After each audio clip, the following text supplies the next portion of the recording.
ناحق قتل کرنا، یعنی بغیر اس کے کسی حق کے، یعنی بغیر قصاص یا کسی ایسی سزا کے کسی کو قتل کرنا، کسی کا مرڈر کرنا۔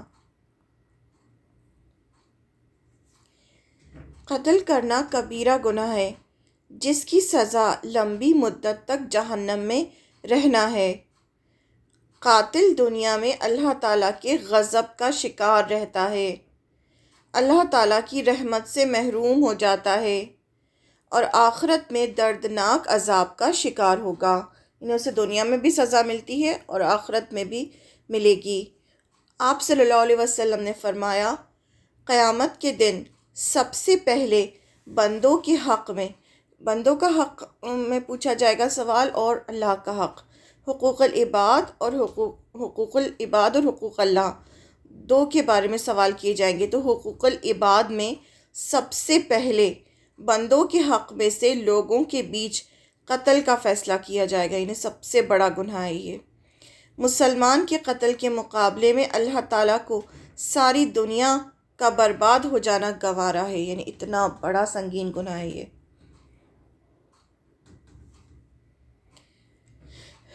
اگر آسمان اور زمین کی ساری دنیا ایک مومن کو قتل کرنے میں شریک ہو تو اللہ تعالیٰ ان سب کو منہ کے بل جہنم میں گرا دے گا۔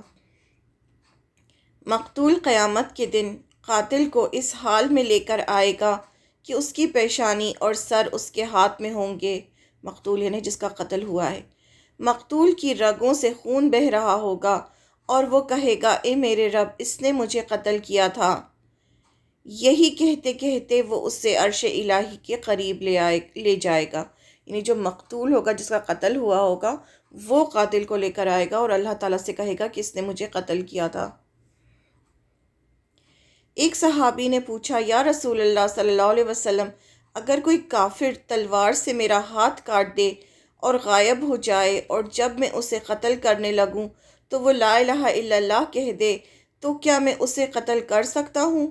آپ صلی اللہ علیہ وسلم نے فرمایا، نہیں۔ صحابی نے عرض کیا، یا رسول اللہ صلی اللہ علیہ وسلم، اس نے تو میرا ایک ہاتھ کاٹ دیا تھا۔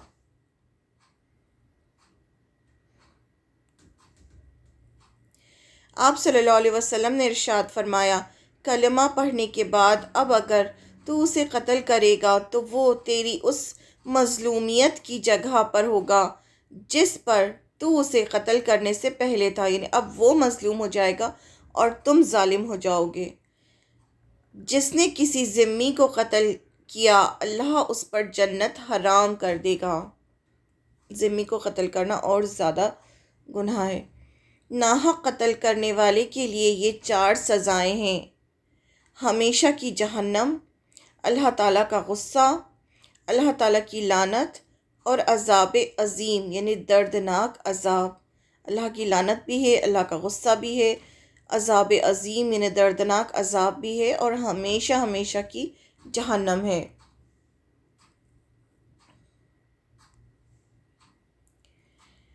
اب جو شخص کسی مومن کو جان بوجھ کر قتل کرے تو اس کی سزا جہنم ہے جس میں وہ ہمیشہ رہے گا۔ اس پر اللہ کا غضب ہوا اور اللہ نے اس پر لعنت کی اور اس کے لیے جہنم میں عذاب عظیم تیار کر رکھا ہے۔ اس سورہ نساء کی آیت نمبر 93 ہے۔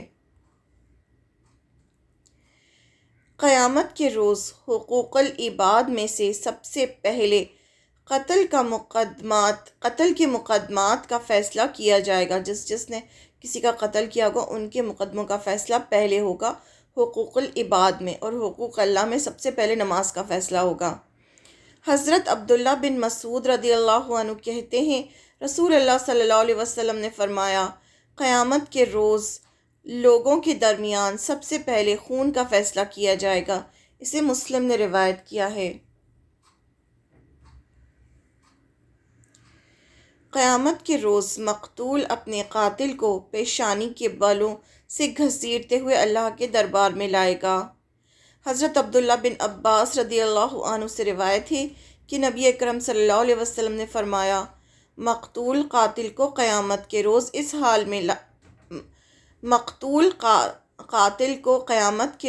حال میں لایا جائے گا کہ قاتل کی پیشانی اور سر مقتول کے ہاتھ میں ہوں گے اور اس کی رگوں سے تازہ خون بہہ رہا ہوگا۔ مقتول عرض کرے گا، اے میرے رب، اس آدمی نے مجھے قتل کیا، اور یہاں تک کہ مقتول قاتل کو گھسیٹتے گھسیٹتے اللہ کے عرش کے قریب لے جائے گا۔ اسے ترمذی نے روایت کیا ہے۔ مقتول قیامت کے دن اللہ تعالیٰ کی بارگاہ میں قاتل سے جواب طلب کیا جائے گا، تو نے مجھے قتل کیوں کیا تھا؟ حضرت جندب رضی اللہ عنہ کہتے ہیں کہ فلاں صحابی نے مجھے یہ حدیث بیان کی ہے کہ رسول اللہ صلی اللہ علیہ وسلم نے ارشاد فرمایا، قیامت کے روز مقتول اپنے قاتل کو ساتھ لائے گا اور عرض کرے گا، اے میرے رب، اس سے پوچھیں مجھے کیوں قتل کیا تھا؟ قاتل کہے گا، میں نے اسے فلاں حکمران کی حکومت میں قتل کیا تھا، یعنی اس حکمران کے کہنے پر یا اس حکمران کی مدد کرنے کے لیے قتل کیا تھا۔ حضرت جندب رضی اللہ عنہ نے راوی کو مخاطب کر کے کہا، ناحق قتل کرنے سے بچو کیونکہ یہ معاف نہیں ہوگا۔ اسے نسائی نے روایت کیا ہے۔ ایک مومن کا ناحق قتل اللہ تعالیٰ کے نزدیک ساری دنیا کو تباہ کرنے سے بھی بڑا گناہ ہے۔ حضرت براء بن عازب رضی اللہ عنہ سے روایت ہے کہ رسول اللہ صلی اللہ علیہ وسلم نے فرمایا، اللہ کے نزدیک ایک مومن کے ناحق قتل کے مقابلے میں ساری دنیا کا تباہ ہو جانا معمولی بات ہے۔ اسے ابن ماجہ نے روایت کیا ہے، یعنی اللہ کے نظر میں اتنا بڑا گناہ ہے۔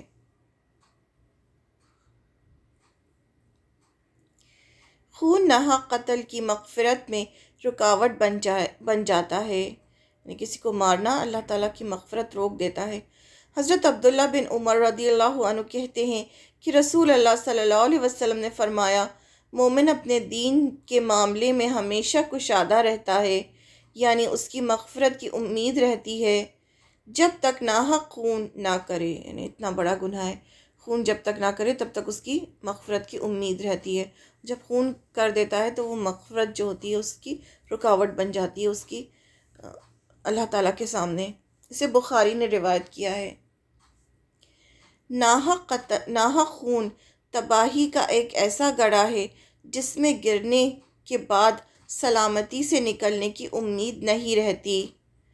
حضرت عبداللہ بن عمر رضی اللہ عنہ کہتے ہیں، خون ناحق ہلاکت کا ایسا گڑھا ہے جس میں گرنے کے بعد نکلنے کی امید نہیں رہتی، کیونکہ اللہ نے اسے حرام قرار دیا ہے۔ اسے بخاری نے روایت کیا، نہیں پھر اس کے لیے جہنم ہی ہے۔ خون ناحق کے بعد نیک اعمال کرنا مشکل ہو جاتے ہیں۔ حضرت ابو درداء رضی اللہ عنہ سے روایت ہے کہ رسول اللہ صلی اللہ علیہ وسلم نے فرمایا، مومن آدمی ہمیشہ اللہ اور اس کے رسول کی اطاعت میں جلدی کرنے والا اور اللہ اور اس کے رسول صلی اللہ علیہ وسلم کی اطاعت میں نیکی کرنے والا ہوتا ہے جب تک ناحق قتل نہ کرے۔ جب وہ ناحق قتل کرتا ہے تو پھر وہ نیک عمل کرنے میں سست ہو جاتا ہے، یعنی پھر اس سے یہ اس بڑے گناہ کے بعد پھر اس سے نیک عمل بھی نہیں ہوتے۔ اسے ابو داؤد نے روایت کیا ہے۔ جو شخص مسلمان کو ناحق قتل کر کے خوش ہو، اللہ تعالیٰ اس کی فرض اور نفل عبادت قبول نہیں فرماتے۔ حضرت عبادہ بن صامت رضی اللہ عنہ سے روایت ہے کہ رسول اللہ صلی اللہ علیہ وسلم نے فرمایا، جس نے مسلمان کو قتل کیا اور اس پر خوشی محسوس کی، اللہ تعالیٰ اس کی فرض یا نفل کوئی عبادت بھی قبول نہیں فرمائیں گے۔ اسے ابو داؤد نے روایت کیا ہے۔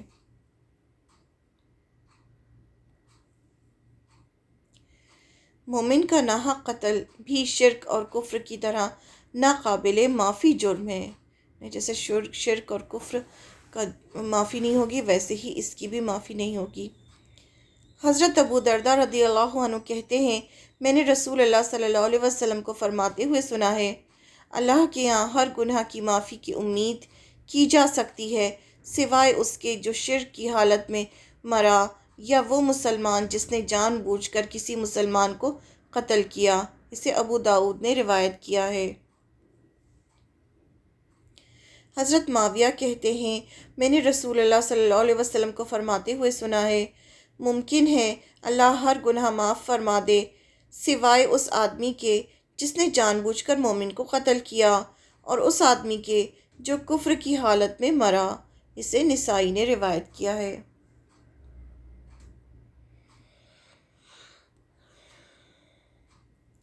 ناحق قتل میں پہل کرنے کے بعد جتنے انتقامی قتل ہوں گے ان سب کا گناہ قتل میں پہل کرنے والے کو بھی ہوگا اور دوسرے قاتلوں کو بھی ہوگا۔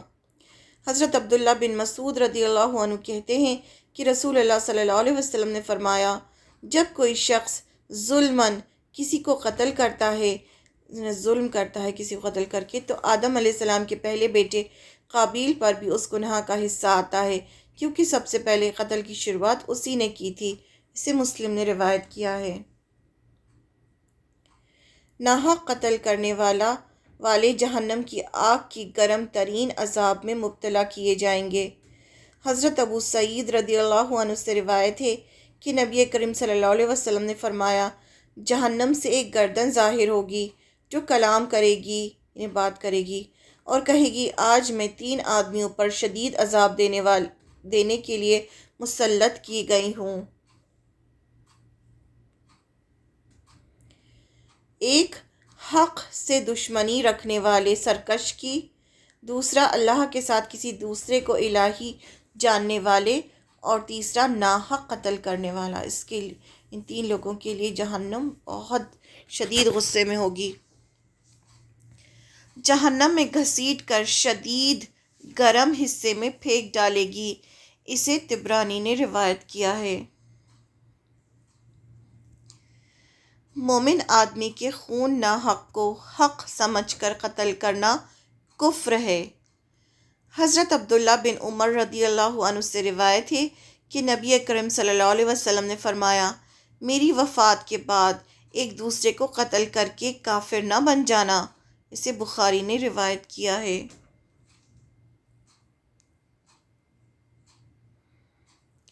جان بوجھ کر کیے گئے قتل کی سزا جہنم ہے۔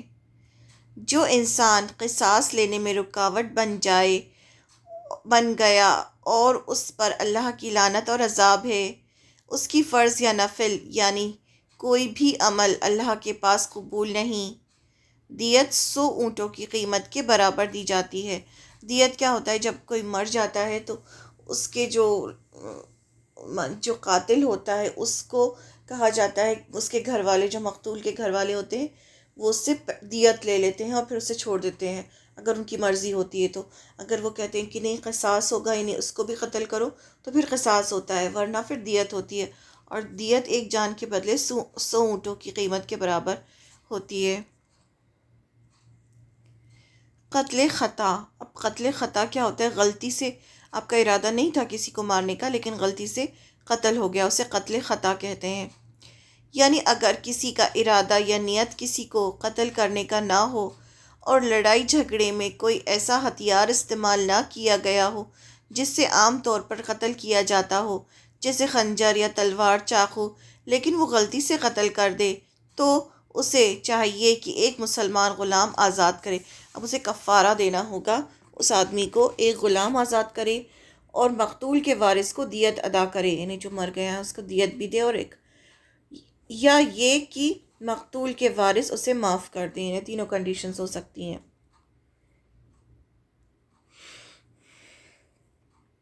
یاد رہے کہ قتل خطا میں مقتول کے وارث قصاص کا مطالبہ نہیں کر سکتے کیونکہ اس نے جان بوجھ کے نہیں مارا۔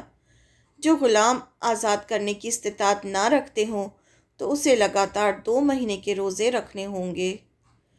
اگر ایک روزہ بھی بیچ میں چھوڑا تو پھر سے روزے شروع کرنے ہوں گے۔ صرف شرعی کر سکتے ہیں جیسے حیض، نفاس یا شدید بیماری، اس میں چھوڑے جا سکتے ہیں، ورنہ پورے روزے رکھنے ہوں گے۔ اگر ایک بھی چھوڑا بیچ میں تو دوبارہ سے رکھنے ہوں گے۔ یہ سورہ نساء کی آیت نمبر 92 میں اس کے بارے میں اللہ تعالیٰ نے فرمایا ہے۔ بسم اللہ الرحمن الرحیم۔ کسی مومن کو دوسرے مومن کا قتل کر دینا زیبا نہیں، مگر غلطی سے ہو جائے تو اور بات ہے۔ جو شخص کسی مسلمان کو بلا قصد یعنی بنا ارادے مار ڈالے اس پر ایک مسلمان غلام کی گردن آزاد کرنا اور مقتول کے عزیزوں کو خون بہا پہنچانا ہے۔ ہاں، یہ اور بات ہے کہ وہ لوگ بطور صدقہ معاف کر دیں، اور مقتول اگر تمہاری دشمن قوم کا ہو تو صرف ایک مومن غلام کی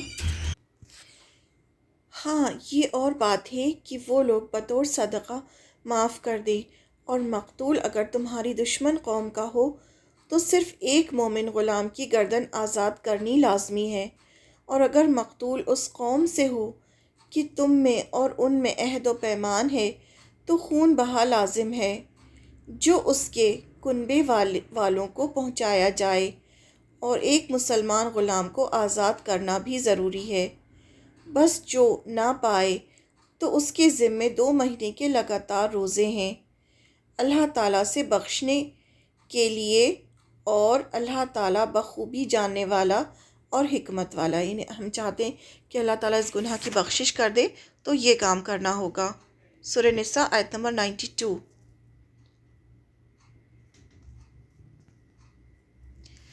اب قصاص کیا ہوتا ہے؟ The law of equality in punishment, یعنی خون کے بدلے خون، آنکھ کے بدلے آنکھ۔ اس کا ذکر اللہ تعالیٰ نے سورہ بقرہ کی آیت نمبر 178 میں کیا ہے۔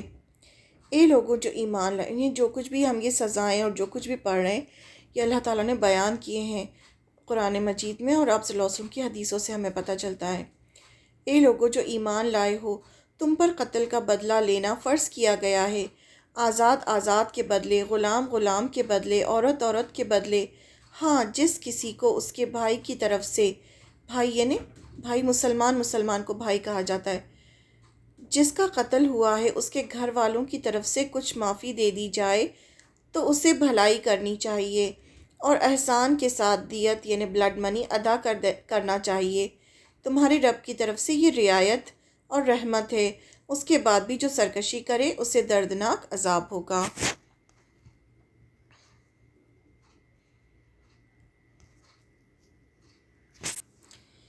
اللہ تعالیٰ کی طرف سے بہت ہی ضروری حکم دیا جا رہا ہے۔ پرانے زمانے میں قبیلے تھے، ان کا ایک سردار ہوتا تھا اور سب لوگ سردار کا کہنا مانتے تھے۔ اگر کسی دوسرے قبیلے کے کسی انسان سے کسی کی لڑائی ہوتی تو دونوں قبیلے آپس میں ٹکرا جاتے۔ اگر کوئی کسی دوسرے قبیلے کے کسی ایک آدمی کو مار ڈالتا تو اس کے قبیلے والے ایک کے بدلے میں اس کی پوری فیملی کو مار ڈالتے، پورے قبیلے کو نقصان پہنچاتے، یعنی ایک کے بدلے میں بہت سارے لوگوں کا قتل ہوتا تھا۔ تو اللہ تعالیٰ نے حکم دیا کہ نہیں، ایسا نہیں ہوگا، جس نے قتل کیا ہے بس اسی سے بدلہ لیا جائے گا اور کسی سے نہیں۔ قصاص کا مطلب ہے بدلہ، جس نے جس کا ساتھ جو کیا ہوگا اس کا بدلہ ہوگا۔ کسی نے کسی کی آنکھ پھوڑی ہوگی تو اس کی بھی آنکھ پھوڑی جائے گی، کسی نے کسی کا ہاتھ توڑا ہوگا تو اس کا بھی ہاتھ توڑا جائے گا اسی انٹینسٹی سے۔ اگر آپ نے زیادہ کر دیا تو پھر اب آپ ظالم ہیں اور وہ مظلوم ہے۔ کسی نے کسی کو قتل کیا ہے تو اسے بھی قتل کیا جائے گا۔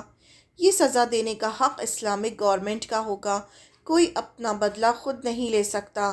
اگر کسی آزاد نے کسی کو مارا ہے تو اسی آزاد کو مارا جائے گا، اس کے بدلے میں کسی غلام کو نہیں مارا جائے گا کہ آپ اپنے بدلے میں کسی اور کو دے دیں کہ چلو میرے بدلے میں اس کو غلام کو مار دو، تو ایسا نہیں ہوگا۔ یا کسی عورت نے کسی کا قتل کیا ہے تو اسی عورت کو مارا جائے گا، اس کے بدلے میں کسی مرد یا غلام کو نہیں مارا جائے گا۔ یعنی ایسا نہیں ہوگا کہ کسی عورت نے مارا تو اس کے بدلے میں کسی مرد یا غلام کو سزا دے دی جائے، اسی عورت کو سزا دی جائے گی۔ اس میں اللہ تعالیٰ نے کچھ رعایت کی ہے جو پہلے کی شریعت میں نہیں تھی۔ یعنی کرسچنز میں حکم ہے کہ معاف کر دو اور بدلہ نہیں لیا جائے گا، کوئی قصاص نہیں ہوگا۔ جیوز میں ہے کہ کوئی معافی نہیں ہوگی، سیدھے قصاص ہوگا، لیکن اسلام میں اللہ تعالیٰ نے قصاص کے ساتھ معافی کا بھی آپشن رکھا ہے۔ معافی کی 2 صورتیں ہیں، ایک اللہ کی خوشی کے لیے قاتل کو معاف کر دینا، معاف کر دیا جائے گا، احسان کیا جائے گا کہ اللہ احسان کرنے والوں سے محبت کرتا ہے، یعنی بالکل ہی معاف کر دو اسے اللہ کی خوشی کے لیے۔ دوسرا دیت کا بھی آپشن اللہ تعالیٰ نے رکھا ہے، بلڈ منی، یعنی پیسے لے کر قاتل کو معاف کیا جائے گا، کیونکہ اب مرنے والا تو لوٹ کر نہیں آ سکتا۔ جس کا قتل ہوا ہے اس کے گھر والے قاتل سے بلڈ منی لیں گے اور اسے معاف کر دیں گے۔ اس بلڈ منی کو دیت کہا جاتا ہے۔ یہ اللہ کی طرف سے رعایت اور رحمت ہے کہ اتنے بڑے گناہ کی سزا میں انسان پیسے یعنی دیت دے کر چھوٹ جائے، لیکن اگر جس کا مرڈر ہوا ہے اس کے گھر والے دیت نہ لینا چاہیں تو قصاص ہوگا، یعنی پھر اسے بھی مارا جائے گا۔ لیکن اگر جب دونوں طرف سے دیت پر سمجھوتا ہو جائے تو پھر دونوں کو اچھا سلوک کرنا ہوگا، احسان کرنا ہوگا، یعنی کہ آپ دیت بھی لے لیں، پہلے پیسے بھی لے لیں اور پھر اسے مار بھی ڈالیں، ایسا نہیں ہوگا۔ اگر جس کا قتل ہوا ہے وہ پہلے دیت لے لے اور بعد میں قاتل کو بھی مار ڈالے تو یہ ظلم ہوگا۔ اللہ تعالیٰ فرماتے ہیں ایسے لوگوں کے لیے پھر دردناک عذاب ہوگا، یعنی آپ نے پیسے بھی لے لیے اور آپ نے اس کو قاتل کو مار بھی ڈالا گھر والوں نے۔ اس کا ذکر سورہ البقرہ کی آیت نمبر 179 میں آیا ہے۔ اور تمہارے لیے القصاص میں زندگی ہے۔ اللہ تعالیٰ فرماتے ہیں کہ یہ جو قصاص ہے اس میں تمہارے لیے زندگی ہے، اے عقل والوں، تاکہ تم متقی بن جاؤ، یعنی پرہیزگار بن جاؤ، انہیں قتل کرنے سے رک جاؤ۔ اسلام میں اتنی سخت سزائیں اس لیے ہیں کہ لوگ ان سے ڈریں اور ان سے باز رہیں کہ ہمیں سزا ملے گی، اور گناہ کرنے کے بارے میں سوچے بھی نہ، پرہیزگاری کریں یعنی متقی بن جائیں۔ اللہ کا ہر حکم ہمارے اچھے کے لیے ہوتا ہے، کیونکہ اللہ تعالیٰ نے ہمیں بنایا ہے، اس لیے اللہ تعالیٰ بہتر جانتے ہیں ہمارے لیے کیا صحیح ہے کیا غلط، اس لیے ہر حکم کو فوراً بنا اپنی عقل لگائے لے لینا چاہیے۔ یہاں اللہ تعالیٰ فرما رہے ہیں کہ اے عقل والوں، قصاص میں تمہارے لیے زندگی ہے۔ تو وہ کیسے؟ یہاں تو موت کی سزا دی جا رہی ہے، پھر زندگی کیسے؟ بہت سے لوگ اس بات پر اعتراض کرتے ہیں کہ اسلام میں اتنی سخت سزائیں کیوں ہیں۔ بہت سے لوگ اس بات پر اعتراض کرتے ہیں کہ اسلام میں اتنی سخت سزائیں کیوں ہیں۔ کسی بھی سوسائٹی کو ڈسپلن میں رکھنے کے لیے رولز کا سخت ہونا بہت ضروری ہوتا ہے۔ جب انسان قتل کرتا ہے تو وہ بہت بڑا گناہ کرتا ہے۔ جب ہم کسی کو جان دے نہیں سکتے تو جان لینے کا بھی کسی کو حق نہیں۔ یہاں تو موت کی سزا دی جا رہی ہے، پھر زندگی کیسے؟ بہت سے لوگ اس بات پر اعتراض کرتے ہیں کہ اسلام میں اتنی سخت سزائیں کیوں ہیں۔